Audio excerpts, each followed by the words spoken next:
Your doctor is your first line of defense against any health issues that come up in your life.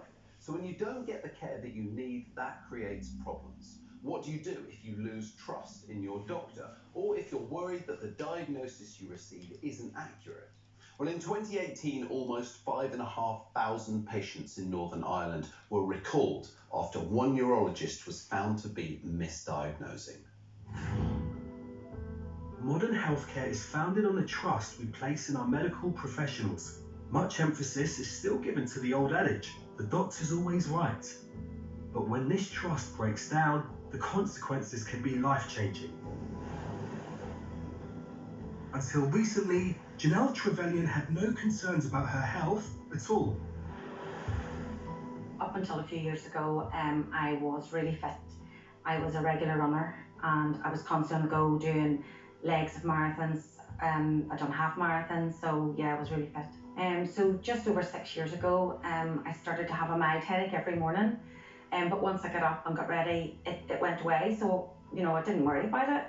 But as the sort of months went on, the headaches got worse and they lasted longer until the end of the June, when I literally couldn't lie down. The whole right-hand side of my head was unbearable. I tried to get to the bottom of it, Googling things which you shouldn't do, but when the pain got so bad and I felt so unwell, I made an appointment to see my GP, but on speaking to him, he just sent me straight to A&E. They thought I may have had a brain tumour because of the symptoms, and they done an X-ray, which was clear. They then thought there could be a bleed, which doesn't show in an X-ray, and they recommended an MRI. Luckily for Janelle, her employment scheme provided private healthcare. She was soon referred to neurologist Dr. Michael Watt. Dr. Watt was one of 10 consultant neurologists working for the Belfast Health and Social Care Trust. So my initial impressions of Dr. Watt were quite normal. The only thing that I felt, and it's only looking back now, was that the consultation was very brief. I can honestly say I was in the room with him for about 6 minutes. I wasn't examined. He basically took a few notes and he instantly diagnosed me with intracranial hypotension, which is basically a leak.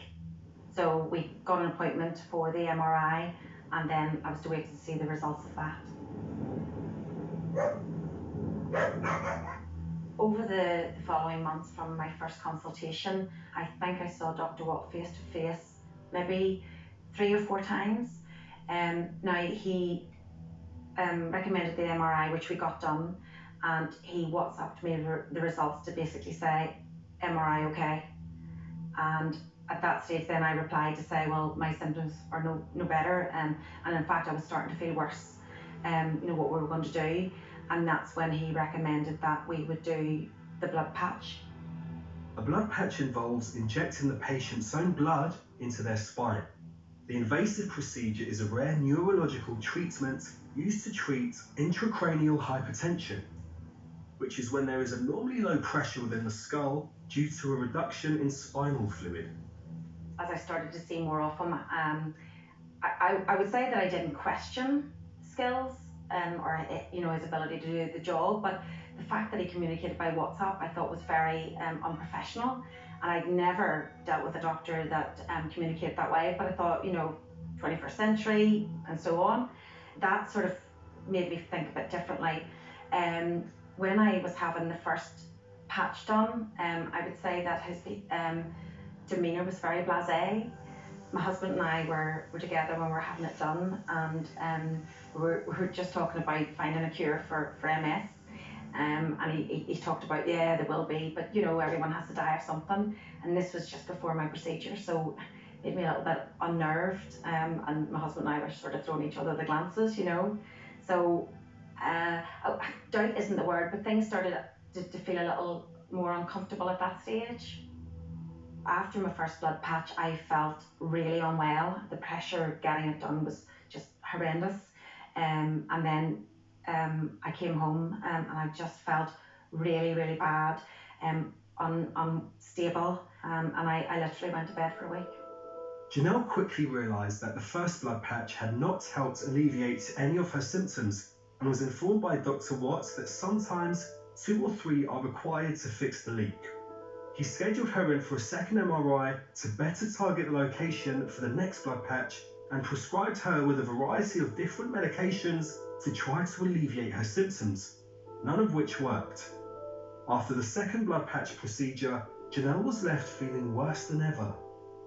I have never felt so unwell in my life. It was like I was at sea or everything was moving. I just felt really, really unwell and nauseous. I now know that it was because he was playing with the pressure in my head, and that's what made me so unwell. But honestly, those 3 weeks will be with me to the end of my life. After 6 months under the care of Dr. Watt and with zero improvement in her health, Janelle sought a second opinion from another neurologist. I remember John Craig fitted me in on the Saturday, and he said he would get hold of the results and he would contact me Monday.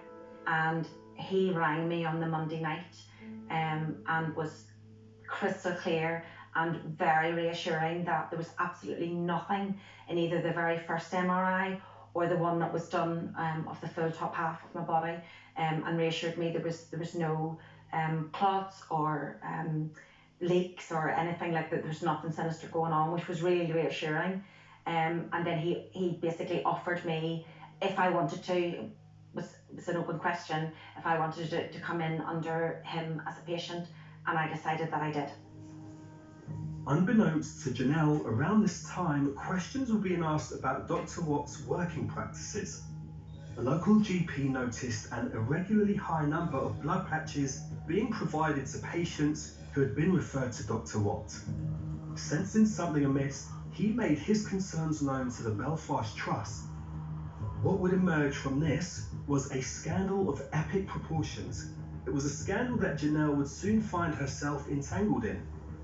By the summer of 2017, Dr. Michael Watt was suspended from clinical duties. The following year, an investigation by the Royal College of Physicians sparked a countrywide recall of patients. Red flags were raised about Dr. Michael Watt with the General Medical Council as early as 2007. Police have said they're considering the findings of the medical reviews of Michael Watt's work before determining whether they will conduct a criminal investigation. Over 5,000 patients who had been seen by Dr. Watt were sent for re-evaluation over the following few years. It was found that 1 in 5 of these patients had not been provided with an appropriate medical management plan by Dr. Watt. A later investigation then revealed that Michael Watt had carried out 261 blood patches in a 9-year period from 2009 to 2017. Dr. Watt had carried out more of these procedures himself than were being undertaken across most health trusts during this period. I understand that at this stage, Dr. Watt was suspended.